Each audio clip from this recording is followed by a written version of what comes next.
மனச்சாட்சியே இல்லாமல் மாபெரும் போராளியாக இன்றைக்கு உருவெடுத்திருக்கிற ஸ்டாலினை பார்த்து நான் கேட்கிறேன், ஈழத் தமிழர்கள் குறித்து நீங்கள் பேசலாம், நீங்கள் பேசலாம். உங்கள் தந்தையிடம் நான் மன்றாடி இருக்கிறேனே, உங்கள் தந்தையிடம் நான் மன்றாடி இருக்கிறேன்.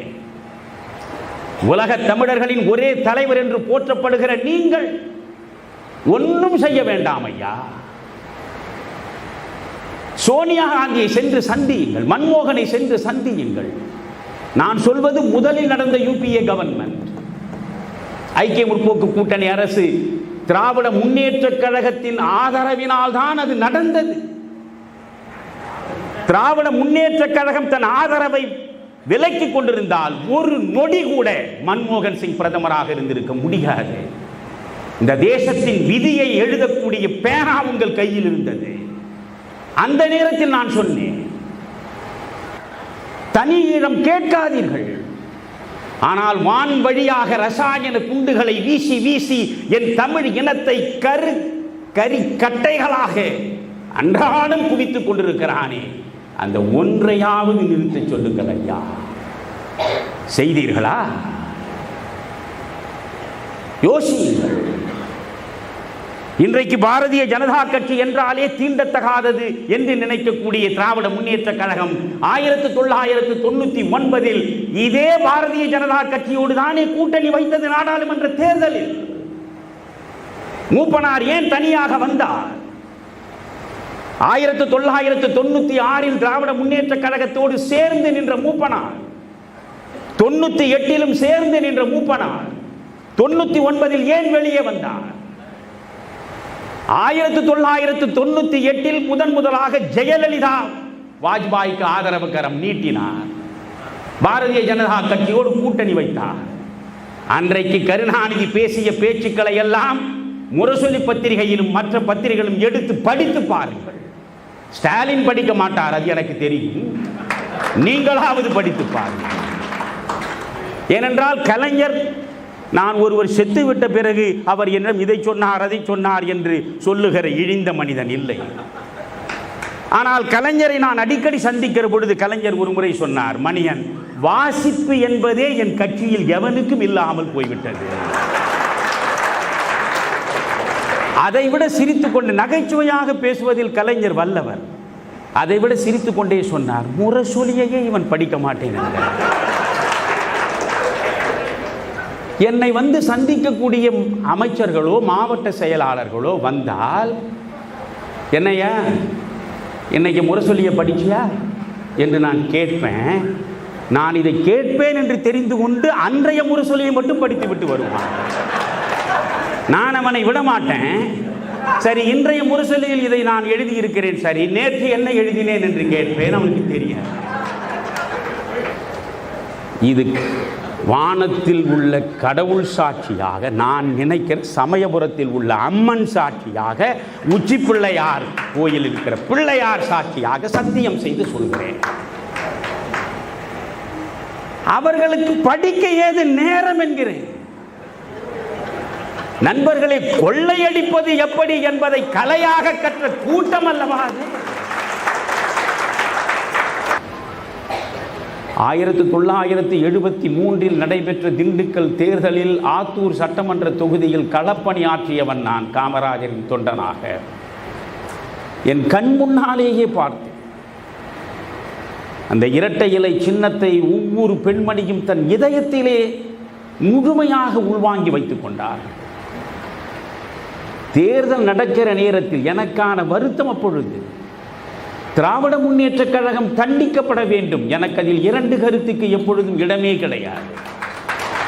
ஆனால் ஒரு மகத்தான தியாகி, தன்னலமற்ற துறவி, இன்னும் 1000 ஆண்டுகள் ஆனாலும் கூட இப்படி ஒரு மனிதனை சந்திக்க முடியுமா என்று நினைக்கக்கூடிய அளவுக்கு தன் வாழ்வை செதுக்கிக் கொண்ட ஒரு அரசியல் விஞ்ஞானி, அந்த காமராஜர் தோற்கடிக்கப்படுகிறார் என்கிற பொழுது, அந்த காமராஜருடைய வேட்பாளரும் தோற்கடிக்கப்படுகிறார் என்கிற பொழுது மனம் வெதும்பி போனேன். திண்டுக்கல் தேர்தல் முடிவை இன்றைக்கும் நீங்கள் எடுத்து பாருங்கள். அன்றைக்கு காமராஜர் தலைமையில் இருந்த ஸ்தாபன காங்கிரஸ் வேட்பாளராக NSV சித்தன் நிற்கிறார். இந்திரா காங்கிரஸ் என்கிற பெயரில் காங்கிரஸ் ஒரு வேட்பாளரை நிறுத்துகிறது. திராவிட முன்னேற்ற கழகம் ஒரு வேட்பாளரை நிறுத்துகிறது. அண்ணா திராவிட முன்னேற்ற கழகத்தில் அறிமுகமே இல்லாத மாயத்தேவரை எம்ஜிஆர் கொண்டு வந்து நிறுத்துகிறார். 4 கட்சிகளும் தனித்தனியாக களத்திலே நிற்கின்றன. ஆனால் தேர்தல் முடிவு வந்த பொழுது காமராஜருடைய ஸ்தாபன காங்கிரசும் இந்திரா காங்கிரசும் கலைஞருடைய திராவிட முன்னேற்ற கழகமும் பெற்ற வாக்குகளை கூட்டினால் கூட எம்ஜிஆருடைய வேட்பாளர் பெற்ற வாக்குகளுக்கு பக்கம் வர முடியவில்லை. அப்படி என்றால் அந்த வாக்காளர்களை தன் பக்கம் ஈர்க்கக்கூடிய அந்த மகத்தான ஈர்ப்பு சக்தி அன்று எம்ஜிஆரிடம் இருந்தது. இன்று ஒரு மனிதனிடம் அது இருக்கிறது. அந்த மனிதன் யார் என்று நான் சொல்லி நீங்கள் அறிந்து கொள்ள வேண்டிய அவசியம் இல்லை. நண்பர்களே, நான் ஒன்றை உங்களுக்கு தெளிவுபடுத்துகிறேன். எனக்கு எந்த சுயநலமும் இல்லை. எனக்கு தேவை என் தமிழ்நாட்டிலே இருக்கக்கூடிய 8 கோடி மக்களின் வள வாழ்வு. என் தமிழ்நாட்டிலே இருக்கக்கூடிய மக்கள் ஊழலற்ற ஒரு சமுதாயத்தை சந்தித்தாக வேண்டும். நேர்மை தவறாத ஒரு ஆட்சியை அவர்கள் தங்கள் கண்களிலே தரிசனம் செய்தாக வேண்டும். வெளிப்படைத்தன்மை கொண்ட ஒரு நல்லாட்சியை அவர்கள் வாழும் காலத்திலேயே பார்க்க வேண்டும். அதை பார்த்துவிட்டு நான் சாக வேண்டும். அவ்வளவுதான். வேறெந்த ஆசையும் எனக்கு இல்லை. நண்பர்களே, நீங்கள் நினைக்கலாம் என் மீது பழி தூற்றக்கூடியவர்கள் தூற்றுவார்கள், அது குறித்து நான் கவலைப்படவில்லை. வார்த்தை என்பது மிக முக்கியமானது. இன்றைக்கு அந்த வார்த்தை தவறாக சென்று விட்டால் அது தரக்கூடிய விளைவு எதுவாக இருக்கும் என்பதை நீங்கள் அத்துணை பேரும் கண் முன்னாலே பார்த்து கொண்டிருக்கிறீர்கள். வார்த்தை தான் வாழ்க்கை.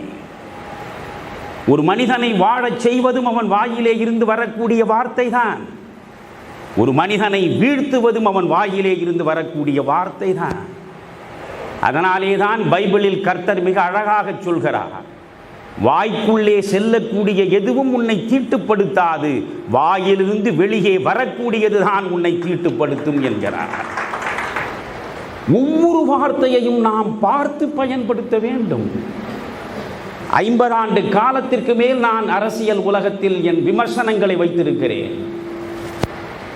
இந்திரா காந்தியின் நெருக்கடி கால கொடுமைகளை எதிர்த்து 4 சுவர்களுக்கு நடுவே நான் நாக்கியாகம் நடத்தி இருக்கிறேன். இதுவரையில் எந்த ஆட்சியும் எனக்கு எதிராக ஒரு வழக்கை வைத்ததே கிடையாது. ஒரு வழக்கையும் நான் சந்தித்தது கிடையாது. காரணம், உண்மை பேசுகிறேன். அதுதான். இதே பைபிளில் ஒரு வாசகம் இருக்கிறது. பேச வருகிற ஒவ்வொருவரும் அந்த பைபிள் வாசகத்தை படித்து நெஞ்சிலே நிறுத்தி அதற்கு பிறகு பேச வேண்டும். ஆதியில் வார்த்தை இருந்தது, வார்த்தை கடவுளோடு இருந்தது, வார்த்தையே கடவுளானது. இதுதான் பைபிள் வாசகம். ஆதியில் வார்த்தை இருந்தது, வார்த்தை கடவுளோடு இருந்தது, வார்த்தையே கடவுளானது. வார்த்தை எப்படி கடவுளா? கடவுளுக்கான இலக்கணம் என்ன? கடவுளால் ஆக்கவும் முடியும், அழிக்கவும் முடியும், இல்லையா? அப்படித்தான் நம் வாய் வழியாக வரக்கூடிய வார்த்தை நம்மை ஆக்கவும் செய்யும், அழிக்கவும் செய்யும். எனவே பார்த்து பேச வேண்டும். நீங்கள் இஸ்லாமை பொறுத்தவரையில் நான் திரும்ப திரும்ப உங்களுக்கு சொல்கிறேன், எனக்கு எல்லா மதமும் சம்மதம் தான். எனக்கு எந்த விதமான மதக்காழ்ப்பும் கிடையாது. அவங்க ஒரு ட்ரெய்லர் வச்சிருப்பாங்க, முடியாதப்ப இந்த ட்ரெய்லர் ரிலீஸ் பண்ணுவாங்க. அந்த ட்ரெய்லருடைய பேர் வந்து தமிழ் மொழி பாதுகாப்பு. அதான் அந்த ட்ரெய்லரோட பேர். இந்த ட்ரெய்லர் அப்பப்போ ரிலீஸ் பண்ணுவாங்க, 5 வருஷத்துக்கு ஒருக்கா. எந்த நியூஸ் இல்லைன்னா அது வரும். தமிழ் மொழி பாதுகாப்பு பற்றி யார் பேசுகிறாங்கன்னா, வராத ரயிலில் அங்கே இருக்கிற தண்டவாளத்தில் தலையை வைத்துவிட்டு தமிழ் மொழியை காப்பாற்றுவதற்கு போல் பேசுகிறாங்க. ஆனால் இத்தனை காலமாக ஆட்சியில் இருந்தீங்க, எப்போவாச்சும் நீங்கள் தமிழ் மீடியம் கம்பல்சரி பண்ணியிருக்கீங்களா? 1ஆம் கிளாஸ்லேருந்து 6ஆம் கிளாஸ் வரைக்கும் எல்லா குழந்தைகளுமே தமிழ்நாட்டில் தாய்மொழியான நம்முடைய தமிழ் மொழியில் படிக்கிறோன்னு கம்பல்சரி பண்ணியிருக்கீங்களா?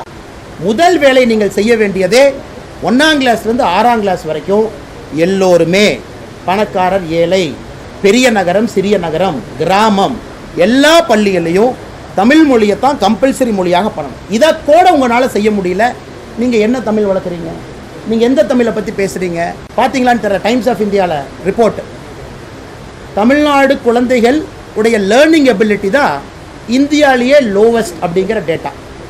10ஆம் கிளாஸ் படிக்கிற குழந்தைங்களை தவிர 6ஆம் கிளாஸ் 8ஆம் கிளாஸ் படிக்கிற குழந்தைகளுடைய கிரகிப்பு தன்மை என்பது இந்தியாவிலே தமிழக மக்களுக்கு குறைவாக இருக்கு. தமிழ்நாட்டில் கல்வியை அழிச்சதற்கு ஒரு பட்டம் கொடுக்கணும்னா திமுக தொடர்ந்து கல்வியை அழிச்சு எந்த மக்களும் அந்த ஸ்டாண்டர்டெல்லாம் டிசால்வ் பண்ணி யாருமே எந்த காம்படிட்டிவ் எக்ஸாமினேஷனை போனால் கூட அவங்கள பயமுறுத்தி அடுத்து நீட்டை வச்சு பொம்மை, இப்போ புதுசாக வந்து அவங்க தூக்கிட்டு வர்றது நீட்டு பொம்மையை வச்சுட்டு ட்ராமா பண்ணுறாங்க. அதாவது இந்த பொம்மையை வச்சு விளையாடுறவங்க, இதை வச்சு அரசியல் பண்ணுறவங்க எல்லாம் பல பேர்த்த பார்க்குறாங்க.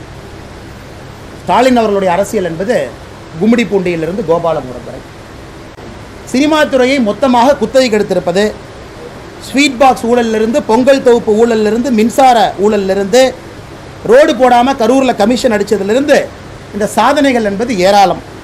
மினிட்ஸ் ஆஃப் மீட்டிங்கில் பிஜிஆருக்கு கான்ட்ராக்ட் கொடுக்க வேண்டும் என்று 4500 கோடி ரூபாய் கொடுத்தார். உண்மையை சொல்ல போனால் நான் சொன்ன இந்த கடைசி 8 பாயிண்ட் தான் திராவிடியன் மாடல் ஆஃப் டெவலப்மெண்ட். அதை கரெக்டாக சொல்லணும்னா இந்த 8 பாயிண்ட் தான் திமுக மாடல் ஆஃப் டெவலப்மெண்ட். திமுக செஞ்ச 2 ஊழல், 100 கோடி ரூபாய், 120 கோடி ரூபாய் ஆதாரத்தோடு இங்கே பேப்பரோடு வெளியிடுவோம், வந்துக்கிட்டே இருப்போம். நீங்கள் திராவிடன் மாடல் ஆஃப் டெவலப்மெண்ட் நீங்கள் சொல்லிக்கிட்டே இருங்க. ஒரு டிபார்ட்மெண்ட்டாக புக்கு ரிலீஸ் பண்ண போகிறோம். நாட்டுக்கு அறிவாலயத்துக்கு வர நாளைக்கு காலையில் கச்சத்தீவை கொடுத்தது நாங்கள் தான். தமிழக மக்களே எங்களை மன்னிச்சுக்குங்க, நாங்கள்லாம் பிஜேபியோட சேர்ந்து கச்சத்தீவை மீட்டிட்டு வரேன்னு சொல்லுங்கள். காலங்காத்தால் உங்களோட அறிவாலயம் நான் வர்றேன். எங்கள் அப்பா தெரியாமல் தப்பு பண்ணிட்டாரு. இந்திரா காந்தி அவங்களோட அரசியல் லாபத்திற்காக இருந்து கச்சத்தீவை கொடுத்துட்டோம். அது இல்லாமல் ஆர்டிக்கல் 6 திருட்டுத்தனமாக 1976 திருட்டுத்தனமாக எக்ஸ்சேஞ்ச் ஆஃப் லெட்டர்ஸில் ஸ்டாப் பண்ணோம். அதனால் தமிழக மக்களே, ஜப்பானில் பார்த்தீங்கன்னா அடிக்கடி அரசியல்வாதிகள் மன்னிப்பு கேட்பாங்க. ஜப்பானில் காவல்துறை அனுமதி பெற்றுத்தான் ஒரு செங்கல் வச்சோம். பேனரை பொறுத்த வரைக்கும் மாண்புமிகு நீதிமன்றத்துடைய ஆர்டர் இருக்குது. சென்ட்ரல் மீடியாவில் வைக்கக்கூடாது, கம்பு வச்சு வைக்கக்கூடாது, பேனரை பேஸ்ட் பண்ணலாம், திரும்ப எடுத்துக்கணும். யார் நிற்கிறாங்களோ அவர்களுக்கு பின்னாடி தான் பேனர் நிற்கணும்னு காவல்துறை அனுமதி போட்டு கண்டிஷன்ஸ் போட்டு கொடுத்துருக்காங்க. இது எங்கேயாச்சும் ஒரு இடத்துல வயலேட் பண்ணிக்கமான்னு சொல்லுங்க. ஆனால் திமுக பிரதர் என் கூட வாங்க, திமுக டெய்லி வயலேட் பண்ணுறதை ஸ்டாலின் சார் வீட்டுக்கு வெளியே போய் பார்க்கலாம், வீட்டு வாசல்ல. அதனால தயவு செஞ்சு சொல்றதை கேளுங்க. இவ்வளவு தூரம் லட்சக்கணக்கான மக்கள் வந்து அண்ணே உங்க 200 ரூபா வந்துரும், உங்க 200 ரூபா வந்துரும் இன்னைக்கு, கவலைப்படாதீங்க. லட்சக்கணக்கான 400 ரூபாயை கொடுத்துடலாம் விடுங்க, 600 ரூபாயை கொடுத்துடலாம், சரி 1000 கொடுத்துடலாம் விடுங்க. லட்சக்கணக்கான மக்கள் வந்து நான் உங்களுக்கு மரியாதையா பேசுவேன், நீங்க சரி 1500 ரூபா வாங்கிக்கிங்க விடுங்க. இன்னைக்கு அறிவாலயம் 1500 ரூபா கொடுத்துருவாங்க விடுங்க. லட்சக்கணக்கான மக்கள் வந்து எங்கேயாச்சும் ஒரு இடத்துல பேனரை வயலேட் பண்ணிருக்கமான்னு நீங்க காட்டுங்க, வீடியோ எடுத்துட்டு வாங்க, கீழே வாங்க, போலீஸ்ட்ட போய் கம்ப்ளைண்ட் கொடுங்க, போய் கொடுங்க. நீங்க பேசுறீங்கல்ல, நீங்க பொய்யா ஒரு விஷயத்தை சொல்றீங்க, அதானே சொல்றேன். அண்ணே 2000 வாங்கிக்கங்க, ஒரு நிமிஷம் சரிண்ணா, அண்ணே ஒரு நிமிஷம் 3000 வாங்கிக்கங்க, அண்ணே 3000 வாங்கிக்கங்க, உங்களுக்கு வேண்டாம் எனக்கு வேண்டாம், 3000 வாங்கிக்கங்க. அது எதுக்கு பிரச்சனை? இன்னொரு 1000 ரூபாய் சேர்த்து போட்டு 3000 வாங்கிக்கிறேன். அண்ணே நீங்க வாங்க, பத்திரிகை சுதந்திரம் வந்து உங்களை ரெட் லைட் மீடியான்னு சொன்னாங்கல்ல, அவங்ககிட்ட போய் பத்திரிகை சுதந்திரத்தை கேளுங்க. ஒருத்தர் கான்ஸ்டன்டைன் சொன்னார்ல, நாக்குல சுளுக்கு எடுத்துருவன்னு, அவங்கள போய் கேளுங்க. அது பத்திரிகை சுதந்திரம். அதையெல்லாம் கேட்க துணிவில்லாம பத்திரிகை மீது கேஸ் போட்ட பொழுது முதல்ல குரல் கொடுத்தது எந்த கட்சி? ஒரு பத்திரிகையாளர் கூட நிக்கிறது எந்த கட்சி? என்ன பத்திரிகை சுதந்திரத்தை பத்தி டிராமா பண்றீங்களா? திமுக என்ன வேலை பேசுவோம், பத்திரிகை சுதந்திரம் இல்ல, கான்ஸ்டன்ட் இன்னுமே ஷோல கூட்டு பண்ணிட்டு இருக்கீங்க. ரெட் லைட் மீடியான்னு சொன்னவர் என்ன பேச விட்டுட்டு இருக்கீங்க? இதான் நீங்க சொல்ற பத்திரிகை சுதந்திரமா?